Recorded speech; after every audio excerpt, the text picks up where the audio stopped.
Hello everyone, welcome back to another LeetCode solution. और आज का हमारा प्रॉब्लम है remove sub folders from the file system. तो देखो, एक मीडियम लेवल प्रॉब्लम है और इसमें करना क्या है, हमें एक लिस्ट ऑफ फोल्डर्स दे रखा है, ठीक है। उसका नाम है folder. Return the folders after removing all सब फोल्डर्स। हमें फोल्डर रिटर्न करने हैं सारे सब फोल्डर्स को रिमूव करने के बाद, ठीक है भाई। रुक जाओ, पहले इसे ट्रेन को जाने दो। तो देखो, given a list of folders, ठीक है, फोल्डर की लिस्ट दी हुई है। Return the folder after removing all सब फोल्डर्स। हमें सारे सब फोल्डर्स को रिमूव करना है और फोल्डर रिटर्न करने हैं, ठीक है। यू में return the answer in any order, किसी भी ऑर्डर में आंसर रिटर्न कर देना। अब देखो, सब फोल्डर्स क्या होता है, हम लोगों को पहले ही पता है कि भाई अगर एक फोल्डर है और उसके अंदर फिर से कुछ फोल्डर है तो वो सब उसके सब फोल्डर होंगे, ठीक है। जो भी उसके अंदर फोल्डर होंगे वो सब उस फोल्डर के सब फोल्डर्स होंगे, ठीक है। अभी भी कन्फ्यूजन है तो देखो, इसको डायरेक्ट उससे समझते हैं, इसके टेस्ट केस से। तो सेकंड को मैंने इसको खोल के रखा है कहीं, तो देखो ये है इसका टेस्ट केस। अब इसमें देखो क्या दिया हुआ है क्वेश्चन में कि जो स्लैश ए है ना, स्लैश ए ये अपने आप में एक इंडिपेंडेंट फोल्डर है, ये वाला, ठीक है। स्लैश ए और स्लैश बी, अब ये जो फोल्डर है ये इस वाले फोल्डर का सब फोल्डर है, ठीक है। अब क्यों है, क्योंकि देखो स्लैश ए से ही स्टार्ट हो रहा है तो स्लैश ए के अंदर ही है ना स्लैश बी, तो ये तो इसका सब फोल्डर हुआ, ठीक है भाई। तो हम इसे रिमूव कर देंगे, है ना। अब आगे देखते हैं, अभी रिमूव नहीं करेंगे, बस मैं क्वेश्चन समझा रहा हूँ, ठीक है। आगे देखो, स्लैश सी स्लैश डी, क्या ये किसी चीज़ का सब फोल्डर है? नहीं है, क्योंकि देखो यहाँ स्लैश ए आ रहा है, यहाँ slash B slash A slash B आ रहा है, तो ये किसी भी चीज़ का सब फोल्डर नहीं है, ये अपने आप में ही एक इंडिपेंडेंट फोल्डर है, ये वाला भी, ठीक है। अब यहाँ पे देखो, ये slash C slash D slash E, क्या ये किसी का सब फोल्डर है? तो ये सब फोल्डर है। अब ये सब फोल्डर किसका है बताओ? ये सब फोल्डर है इस वाले फोल्डर का, ठीक है। क्योंकि स्लैश सी स्लैश डी, ये रहा स्लैश सी स्लैश डी, और इसके अंदर है स्लैश ई, तो ये सब फोल्डर हुआ है स्लैश सी स्लैश डी का, ठीक है। स्लैश सी और स्लैश एफ, क्या ये सब फोल्डर है? नहीं है, ये सब फोल्डर नहीं है, ये भी एक इंडिपेंडेंट फोल्डर है, क्योंकि देखो स्लैश सी स्लैश डी एक फोल्डर था, ठीक है। लेकिन हम इसे स्लैश सी स्लैश एफ को इंडिपेंडेंट इसलिए मान रहे हैं क्योंकि अगर अगर मान लो अगर मेरा स्लैश सी होता ना, खाली इसके अंदर एक और होता, मान लो स्लैश सी है, तो इसके सब फोल्डर हो जाता, एक तो ये वाला क्योंकि इसके अंदर स्लैश सी है ना, ये वाला भी इसका सब फोल्डर हो जाता और ये वाला भी इसका सब फोल्डर हो जाता। लेकिन अब नहीं होगा क्योंकि स्लैश सी स्लैश डी है हमारा पूरा इंडिपेंडेंट फोल्डर, ठीक है। I hope you get that point. तो देखो, यही इसमें करना है, हमें सारे सब फोल्डर्स निकालने हैं और आंसर रिटर्न करना है। तो देखो क्या कर सकते हैं हम लोग, हमें समझ में आ गया कि भाई क्वेश्चन क्या मांग है, क्या ये बोल रहा है। अब सिंपली इसका सॉल्यूशन की बात करते हैं। तो देखो, मैंने बताया कि भाई ऐसे ऐसे करके हमें सब फोल्डर्स रिमूव करने हैं। अब हम इसे रिमूव कैसे कर रहे होंगे? देखो, एक तरीका है, हम लोग सॉर्ट कर लेंगे।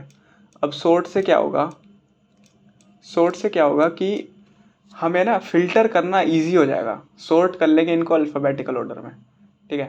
देखो स्लैश ए है, पहले स्लैश ए आ जाएगा, सॉर्ट करने के बाद स्लैश ए आ गया, ठीक है।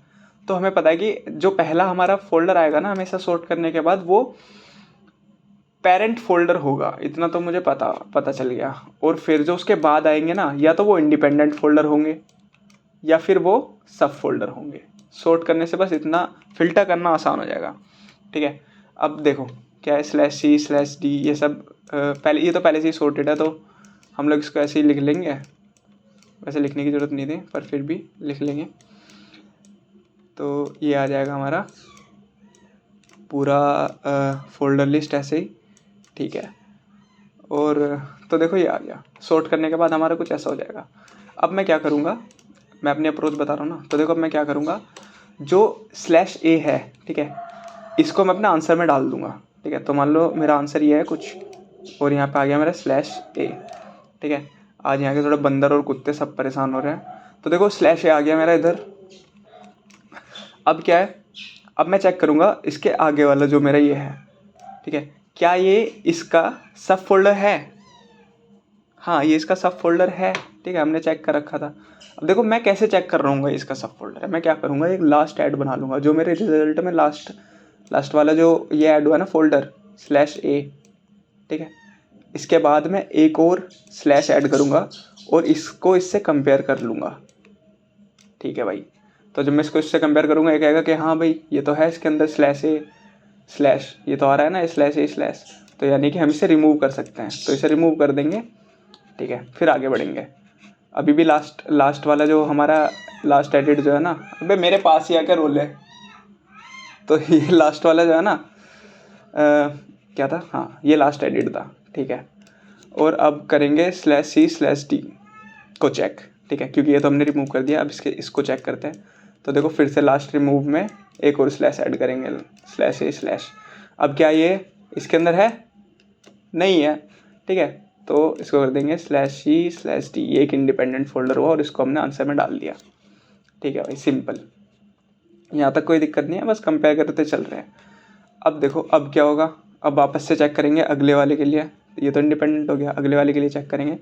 तो लास्ट एडिट था ये /c/d, ठीक है। इसके बाद एक और स्लैश ऐड करेंगे और यहाँ पे इसको ढूंढते हैं। तो देखो /c/d/ ये आ रहा है यहाँ पे, ये रहा। तो यानी कि इसको भी हम लोग रिमूव कर सकते हैं, इसको स्किप कर सकते हैं क्योंकि ये इसका सब फोल्डर है, ठीक है, स्किप कर दिया। इसके बाद देखते हैं ये, ठीक है, /c/f, क्या ये इसके अंदर है, सॉरी /c/f के लिए चेक करते हैं। तो /c और /d, इसके बाद एक और स्लैश लगाया और फिर से चेक किया, ठीक है, फिर से चेक किया, क्या ये है, क्या ये मैच कर रहा है, नहीं कर रहा। यहाँ पे तो केवल /c है, /d स्लैश तो है नहीं। तो ये भी एक अपने आप में इंडिपेंडेंट फोल्डर है और इसको भी अपने आंसर में डाल देंगे, ठीक है। तो /c/f ये आ गया हमारा, ये आंसर बन के तैयार हो गया और इसको हम लोग रिटर्न कर देंगे, सिंपल। ये है मेरी अप्रोच, ठीक है। अब देखो उसको जल्दी से कोड करते हैं।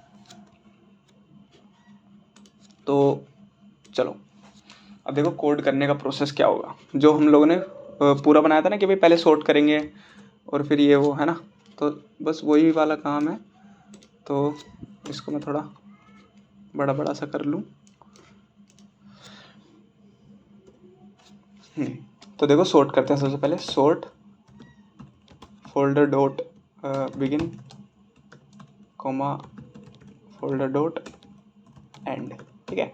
सॉर्ट कर लिया। सॉर्ट करने के बाद हम लोग वेक्टर बना लेंगे आंसर अपना, ठीक है।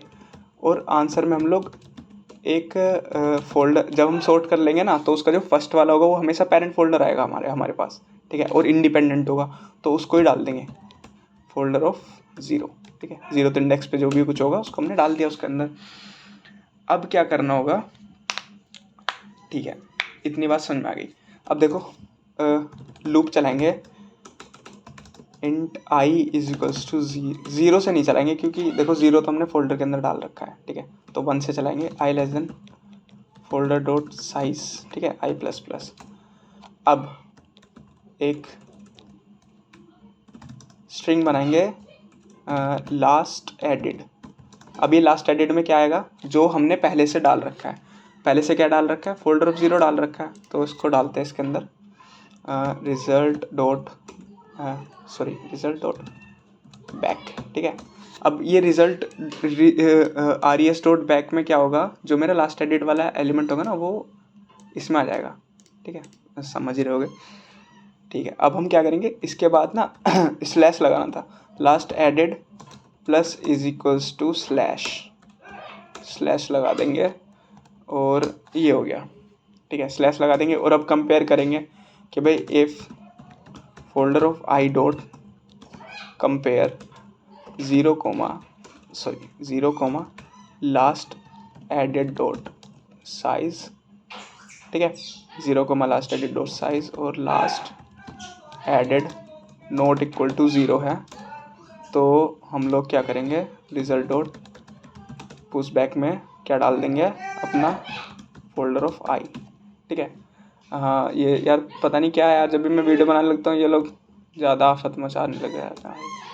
सारे गांव के बंदर मेरे घर के पास ही आ गए क्या, तो ये आ गया, ठीक है। अब इससे क्या होगा, देखो ये वाला जो पीस ऑफ कोड है ना, इसमें क्या कर रहे होंगे हम लोग, कंपेयर कर रहे होंगे कि क्या जो भी मेरा कंपेयर कर रहे हैं हम लोग, वो कंपेयर हो रहा है।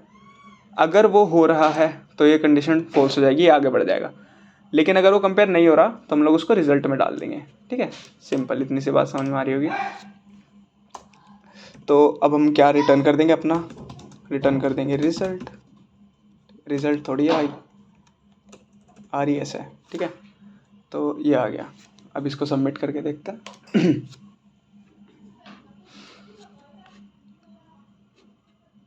तो ये हमारा सोल्यूशन एक्सेप्टेड है। और आज यार ये इतने सारा शोर हो रहा है, पता नहीं क्यों, बहुत दिनों बाद वीडियो बनाने बैठा हूँ मैं, तो उसके लिए सॉरी। मिलता हूँ आप सभी लोगों से अगली वीडियो में। Thanks for watching.